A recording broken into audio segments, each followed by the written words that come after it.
Hello tout le monde, c'est H31, bienvenue dans cette nouvelle vidéo. Aujourd'hui, on va parler de Dune 3 qui se révèle enfin avec un premier teaser.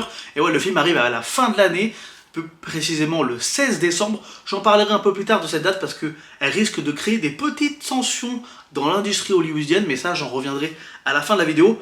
Si cette vidéo vous intéresse et vous l'avez aimée, n'hésitez pas à liker, à mettre des petits commentaires ou même à vous abonner. Sur cette chaîne, on parle de cinéma, donc si vous aimez ce domaine, eh bien, n'hésitez pas à aller voir la page, ça me fera grandement plaisir. Et sur ce, on va parler de cette première bande-annonce de Dune partie 3. C'est parti.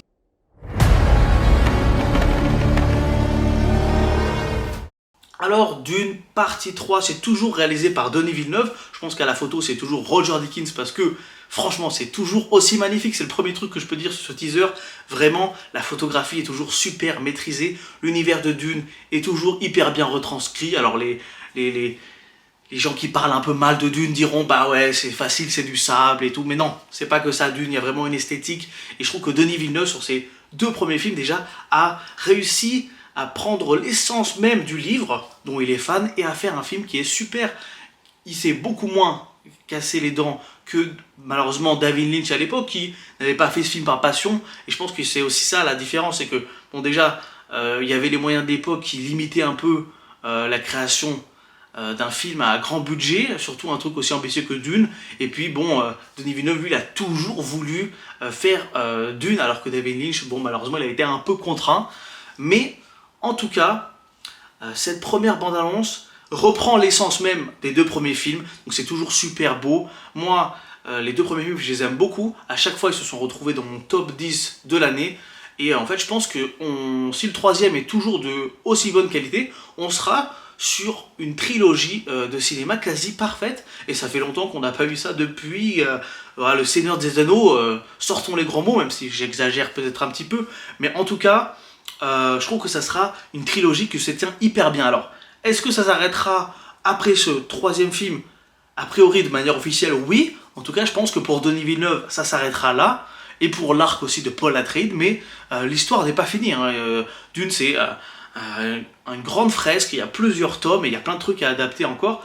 Alors peut-être que les autres tomes sont peut-être un peu moins sexy à adapter au cinéma, ça c'est peut-être vrai. Mais en tout cas, voilà.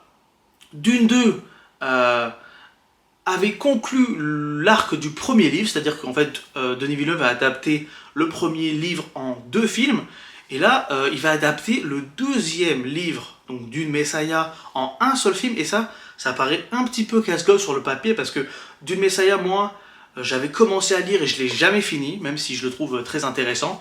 Il est très très dense, et il est encore plus dense que le premier livre en tout cas. Du coup, je me dis, est-ce que ça va pas être un peu fourre-tout et casse-gueule de adapter tout ce Dune Messiah en un seul film? Alors, je pense qu'il y aura des grandes ellipses. Denis Villeneuve va se concentrer sur les choses vraiment importantes, mais voilà, déjà, je pense qu'il y aura une grande ellipse dans le temps parce que voilà, la sœur de Paul sera enfin grande, et alors que là, elle vient à peine de naître dans Dune 2.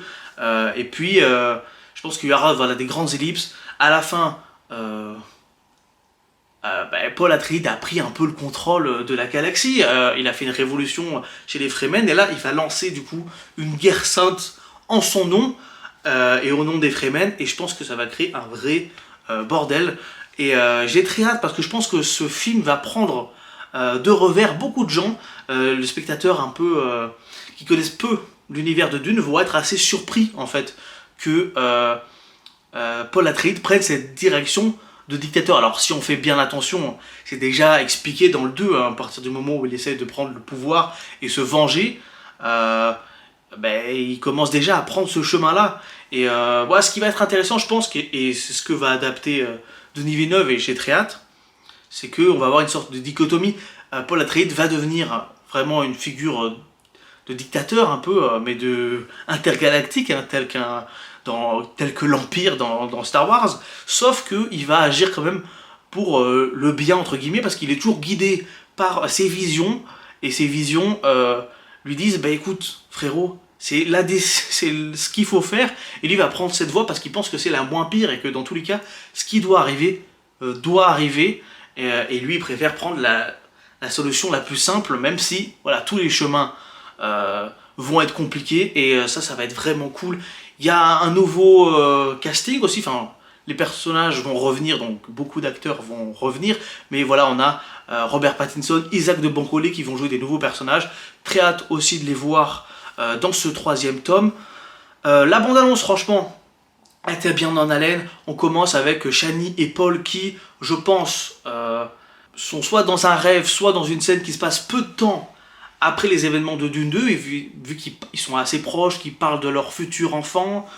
Et puis plus tard, voilà, Paul n'a plus de cheveux, donc je pense qu'il y a une grande ellipse, et c'est à partir de là où il va y avoir un peu une fracture entre les deux personnages, parce que je pense que Chani va se rendre compte au fur et à mesure du film que Paul part trop en sucette, et qu'en fait il crée des millions de morts avec sa guerre sainte au nom des Fremen.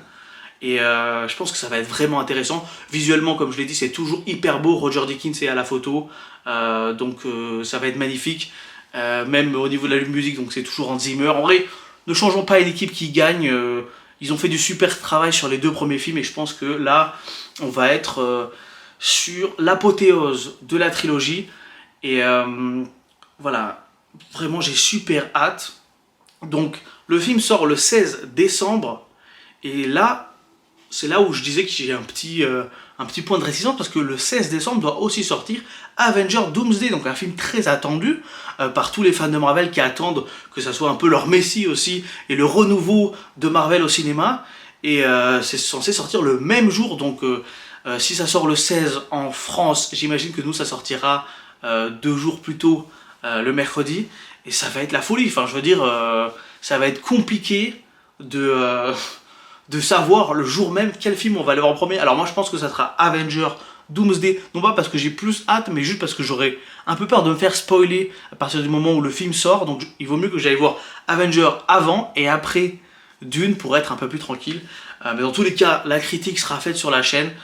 Moi j'ai un peu hâte des 2 films, même si je pense que voilà, en termes de qualité, Dune va mettre une mandale énorme à Avengers, mais Avengers, voilà, c'est quand même un événement, donc peut-être que ils vont repousser, l'un des deux va changer la date, soit ils vont garder, et ça va être un combat de titan en termes de promo, etc. Mais je pense aussi que même si les films sortent le même jour, ça va quand même marcher, parce que en soi, c'est pas vraiment le même public qui va voir les 2 films.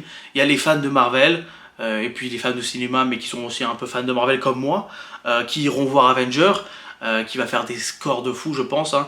Et il y a les gens qui sont allés voir les 2 premiers Dunes et qui avaient beaucoup aimé, qui vont aussi aller voir le 3e. Donc en vrai, je ne sais pas si c'est réellement un souci, mais en tout cas, j'ai très hâte. On se retrouve peut-être demain pour parler du trailer de Spider-Man Brand New Day, et n'hésitez pas à vous abonner. Et sur ce, on se dit à la prochaine. Ciao tout le monde.